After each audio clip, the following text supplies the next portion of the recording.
रायजो राजा नोंथांमोन सिन्था दा खालाम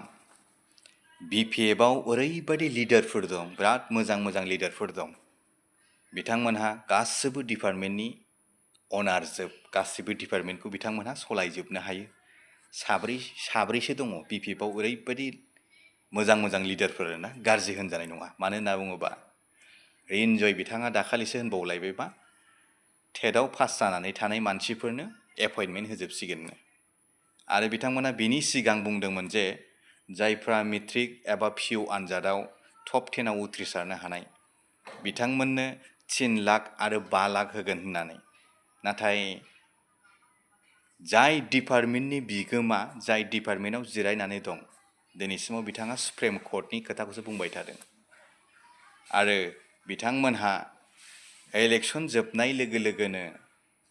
ओरैबायदि बिथांमोनहा गावसिनि बेरायनाय गावसिनि जानाय लोंनायफोरखौ देखायबाय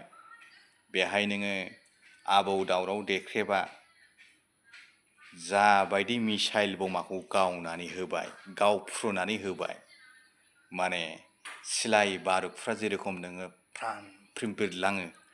बेफोरबायदि गावफ्रुनानै होबाय स' गतिके बिथांमोनहा जोंनि फरायसाफोरखौ फार्स्टआव होनदोंमोन बिथांमोना गासै जोंनि बिटिआर ओनसोलावनो फरायसाफोरनो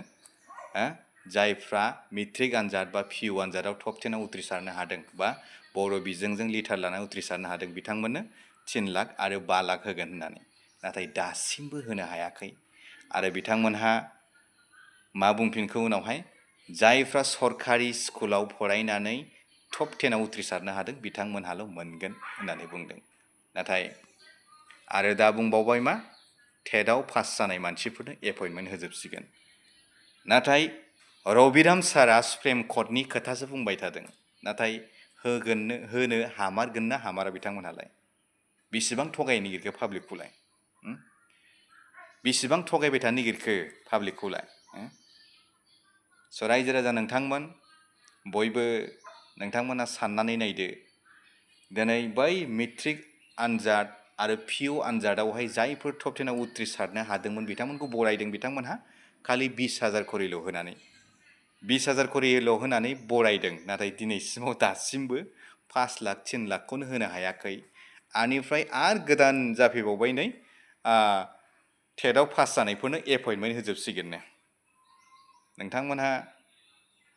सानदों नामा टेटआव पास जानायफ्रा गासिबो साख्रि मोनजोबसिगोन जाय डिपार्टमेन्टखौ सलायदों जाय डिपार्टमेन्टनि बिगोमा दासिमाव बिथाङा जेबो बुङाखै एडुकेशन डिपार्टमेन्टनिफ्राय मेट्रिक आनजाद बा पिइउ आनजादाव टप 10 आव उथ्रिसार हानायफोरनो 3 लाख 5 लाख होनो होननाया स्टेटआवनो बेफोरबायदि होनो हायाखै नाथाय जोंनि बिटिसिआव माब्रै होनो हागोन बिसोरलाय रबिराम सारा सुप्रिम कर्टनि खोथासो बुंबाय थादों नाथाय डिपार्टमेन्टनि बिगोमाया बुंनांगौखौ BPFनि माखासे दैदेनगिरिफ्रा रिनजय मोनहासो माने बाथ्रा बुंगासिनो दं खोथा बुंगासिनो दं डिपार्टमेन्टखौ माने सोरनोबा होदों सोरबाया इस्तेमाल खालामगासिनो दं नङा होमबा रायजो राजा नोंथांमोन थ' बेनो जे बिथांमोननि मावनाय दांनायखौ बेयावनो मिथियो बैथ' 5 लाख 3 लाखआथ' बावनानै थांनोसै 20,000जोंनो जोब्बाय आरो दा नै गोदान फैफिनलायबाय मा टेटआव पास जानायफोरनो एपइन्टमेन्ट होजोबसिगोन नङा होमब्ला रायजो राजा नोंथांमोन गोबां दं मोनब्लाथ' मोजां जाबाय नाथाय जाय डिपार्टमेन्टखौ लानानै सलायगासिनो दं जाय डिपार्टमेन्टआव दं बिथाङा जे सुप्रिम कर्टनि खोथा बुंबाय थादों बेहाय नोंथांमोना एसे सिन्था खालामदो रायजो राजा नोंथांमोन